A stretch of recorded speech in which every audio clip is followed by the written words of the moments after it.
ओं नमो भगवते वासुदेवाय नमो नमस्कार बंधुगण आपण मानकु आम यूट्यूब चैनल को स्वागत। आजिर ए भिडियो आमे आपण मानकु कहबाकू जाउछु 11 और 12 तारिख दिनटी आपणकर किपरि साब्यस्त हेबो केउ प्रकारर आजिर दिन को आपण माने प्लानिंग करिवे।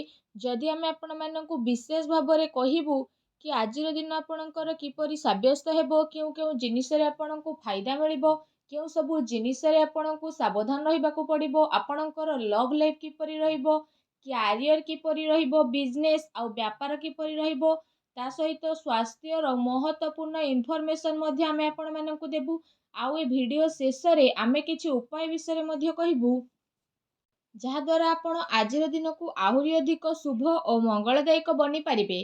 तेणु आगो को वीडियो आरंभ करबा पूर्व आमर आपनकु रिक्वेस्ट कि जदि आपण आमर ए चैनल रे नुआ आछंती चैनल को सब्सक्राइब करंतु सांगरे नोटिफिकेशन बेल को मध्ये ऑन करंतु जहा द्वारा समय समय रे सह नुआ नुआ वीडियो रो नोटिफिकेशन आपनक पाखरे पहुंची जिवो। आसंतु जानिबा किपरि रहिबो आपनक पई विशेष भाबरे 11 और 12 तारिख रो दिन। सबुठारु प्रथमे जानिबा कि कोन आज आपनक पई पॉजिटिव रहिबा पई जाउछि। जदि आमे आपण मानकु विशेष भाबरे कहिबु तो आज सामाजिक मान सम्मान और प्रतिष्ठा प्राप्त हेबार संभावना बनुछि। सेथिपाई निज प्रयास रे भल सफलता प्राप्त आज आपण मध्ये होई परिबे। ता सहित आपण गोटे समझदार व्यक्ति अटंती आउ सबु कार्य को समय रे सह आज पूरा करबा को चेष्टा मध्ये करिवे।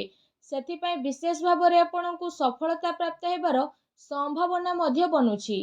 जदि कहबा आज आपणकु किस्मत रो सहयोग मिलिबो काम कार्य रे आपण बहुत जल्दी आगो को मध्ये बढ़िबे। एक्स्ट्रा इनकम मध्ये आज आपणकर होई पारे अचानक फायदा हेबार अनेक ही जोग मध्ये बनुछि। आपणकु आपणक भाग्यर साथ मध्ये पूरा मिलिबो पैसार काम कार्य आज आपण मध्ये करिनेबे एवं निज जीवन ऑफिस दुईटी मामला रे जदि कहिबा चिंता आपणकर दूर हेबो। नुआ दिलचस्पी लोकंक सह मिसिबार विशेष भाबरे जोग बनुछि। ता सहित आर्थिक लाभर स्थिति पई अनेक ही जोग बनुछि। कौनसी महत्वपूर्ण कार्यर सार्थकता पई प्रयत्नशील मध्ये रहिबे। कठिन परिश्रम रे रचनात्मक योजना को सफल करिबारे मध्ये कामयाब नजर आसीबे। पुराना समय रु निजर टाइम को मध्ये बाहर करिवे जहा द्वारा आपण खुशी मध्ये अनुभव करिवे। ए दिन आपणक दिन बहुत भल रहइबो मानसिक सुख एवं शांति मध्ये आपणको प्राप्त हेबो। सबु कार्य को आपण बहुत भल भाबरे आगो को नेबे। ईश्वरक आराधना आपण समस्त को विशेष रूप रे शांति प्रदान करिवो।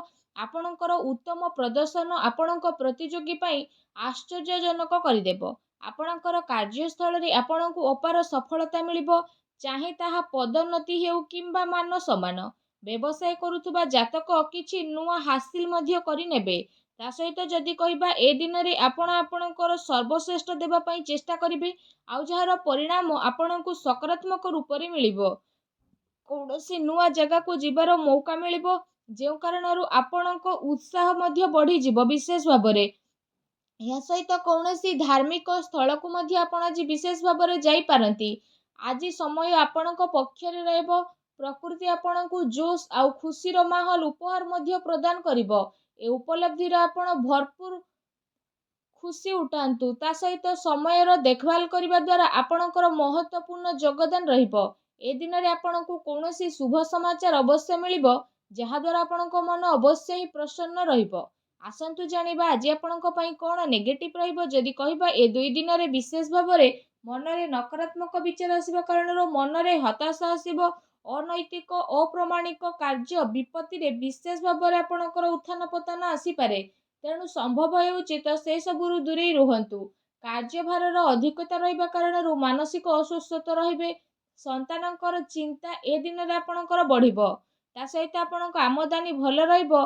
आउ आमदानी सहित जदि आमे कहिबा विशेष भाबरे आपणक खर्च रे वृद्धि हेबार मध्ये संभावना रहिछि।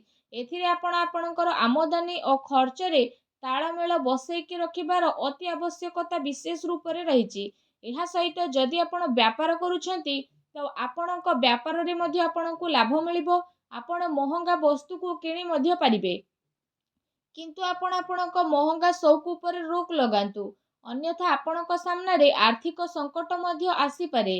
फ्रेंड्स एहा स कहबा जरूरत रहिछि कि कथावार्ता रे सावधानता बनिकी रखंतु। ଆପଣଙ୍କର କ୍ରୋଧରେ କରାଯାଇଥିବା କଥା କାହା ଦ୍ୱାରା ମତଭେଦ ଉତ୍ପନ୍ନ କରିପାରେ।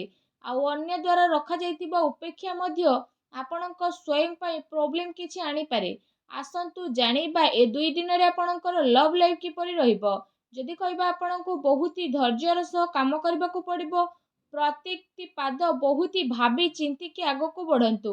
ତେବେ ଯାଇ ଆପଣଙ୍କର ସୁଖ ଓ ଦାମ୍ପତ୍ୟ ଜୀବନର ଆନନ୍ଦ ନେବାରେ ସଫଳ ନଜର ଆସିବେ।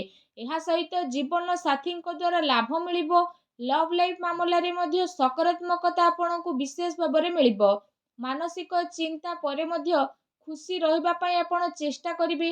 ତା ସହିତ ଯଦି କହିବା ଜୀବନ ସାଥୀଙ୍କ ସହ ମଧୁରତା ଆସିବ, ଯାହାଦ୍ୱାରା ଖୁସି ଭରା ମାହୋଲ ଆପଣଙ୍କର ବନିବ। ଲଭ୍ ମ୍ୟାରେଜରେ ଇଚ୍ଛୁକ ଲୋକଙ୍କ ପାଇଁ ସମୟ ବହୁତ ହି ଭଲ ରହିବ। ବିବାହ ପାଇଁ ନିର୍ଣ୍ଣୟ ମଧ୍ୟ ଆପଣ ନେଇନେବେ। ଆସନ୍ତୁ ଜାଣିବା ଏ ଦିନରେ ଆପଣଙ୍କର ବ୍ୟବସାୟ ଏବଂ କ୍ୟାରିୟର କିପରି ରହିବ। ଏ ଦିନ ଆପଣଙ୍କ ପାଇଁ ବହୁତ ହି ଭଲ ରହିବ। କାରବାର ଆପଣଙ୍କର ଭଲରେ ଚାଲିବ ଆଉ ଧନ ଲାଭର ସ୍ଥିତି ମଧ୍ୟ ରହିବ। କିନ୍ତୁ କାର୍ଯ୍ୟଭାରର ଯେହେତୁ ଅଧିକତା ରହିବ, ତ ଦିନ ଆପଣଙ୍କର ଦୌଡ଼ା ଦୌଡ଼ିରେ କଟିବ। ଯଦି ଆପଣ ଚାକିରି କରିଛନ୍ତି ଆଉ କୌଣସି ପ୍ରକାରର ନିବେଶର ଯୋଜନା ବନାଉଛନ୍ତି, ତ ସେସବୁରେ ଆପଣଙ୍କୁ ସଫଳତା ମଧ୍ୟ ମିଳିଯିବ। ଆଉ ସମୟ ଅନୁସାରେ ଆପଣଙ୍କୁ ସେଥିରେ ଆଗକୁ ମଧ୍ୟ ବଢ଼ିବାକୁ ପଡ଼ିବ, ଯାହା ଆପଣଙ୍କ ପାଇଁ ଅବଶ୍ୟ ହିଁ ଲାଭଦାୟକ ସିଦ୍ଧ ହେବ। ଏହା ସହିତ ଯଦି କହିବା କେତେ ସାରା ଲୋକଙ୍କ ସହ ଆପଣଙ୍କର ସମ୍ପର୍କ ବନିବ, ମନୋରଞ୍ଜନର କେତେ ସାରା ଅବସର ଆପଣଙ୍କୁ ମିଳିବ, ଯାହାଦ୍ୱାରା ଆପଣଙ୍କ ଜୀବନରେ ଖୁସି ହିଁ ଖୁସି ଆସିବ। ପରିବାର ସହ ନିଜର ଭଲ ଟାଇମ୍କୁ ଆପଣ ସ୍ପେଣ୍ଡ କରିବେ ଆଉ ପରିବାରର ଭରପୁର ସହଯୋଗ ମଧ୍ୟ ଆପଣଙ୍କୁ ମିଳିବ। ବିଜ୍ଞାନ ଏବଂ ଟେକ୍ନୋଲୋଜି ସହିତ ଜଡ଼ିତ ଜାତକଙ୍କୁ ସଫଳତା ମଧ୍ୟ ମିଳିବ। ସଫଳତା ପାଇଁ ଆପଣ ପରିଶ୍ରମ ବହୁତ ଅଧିକ ମଧ୍ୟ ଏ ସମୟରେ କରିବେ। ଷ୍ଟୁଡେଣ୍ଟସ୍ଙ୍କ ପାଇଁ ମଧ୍ୟ ସମୟ ବହୁତ ହି ଭଲ ରହିବ। ଆସନ୍ତୁ ଜାଣିବା ଏ 2 ଦିନରେ ଆପଣଙ୍କର ସ୍ୱାସ୍ଥ୍ୟ କିପରି ରହିବ। ଯଦି କହିବା ଏ ଦିନରେ କୌଣସି ଭାଇରାଲ ସମସ୍ୟା ଉତ୍ପନ୍ନ ହେବାର ବିଶେଷ ରୂପରେ ସମ୍ଭାବନା ରହିଛି। ସେଥିପାଇଁ ନିଜର ସ୍ୱାସ୍ଥ୍ୟ ପ୍ରତି ଏ ଦିନରେ ଆପଣଙ୍କୁ ବିଶେଷ ରୂପରେ ଖ୍ୟାଲ ରଖିବାର ଆବଶ୍ୟକତା ରହିଛି। ଏ ଦିନରେ ଆପଣ ଆପଣଙ୍କ ଖାଦ୍ୟପେୟ ଉପରେ ଧ୍ୟାନ ରଖନ୍ତୁ। ନିଜର ଦିନଚର୍ଯ୍ୟାକୁ ସୁଚାରୁ ରୂପରେ ଠିକ୍ ବନେଇକି ରଖନ୍ତୁ।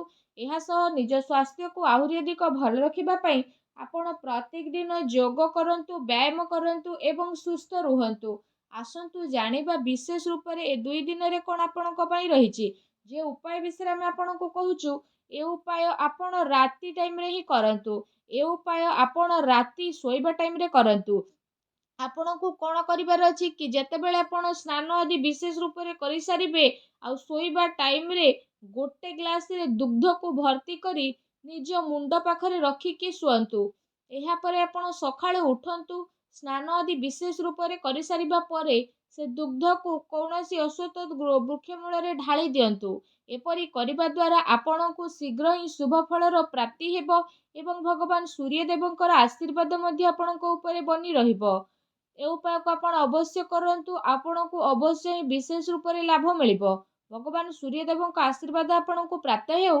ସଚ୍ଚା ଦିଲରେ କମେଣ୍ଟ ବକ୍ସରେ ଜୟ ସୂର୍ଯ୍ୟଦେବ ଅବଶ୍ୟ ଲେଖନ୍ତୁ ଓ ଭିଡ଼ିଓକୁ ଲାଇକ୍ କରିବା ପାଇଁ ଆଦୌ ବି ଭୁଲନ୍ତୁ ନାହିଁ। ଧନ୍ୟବାଦ।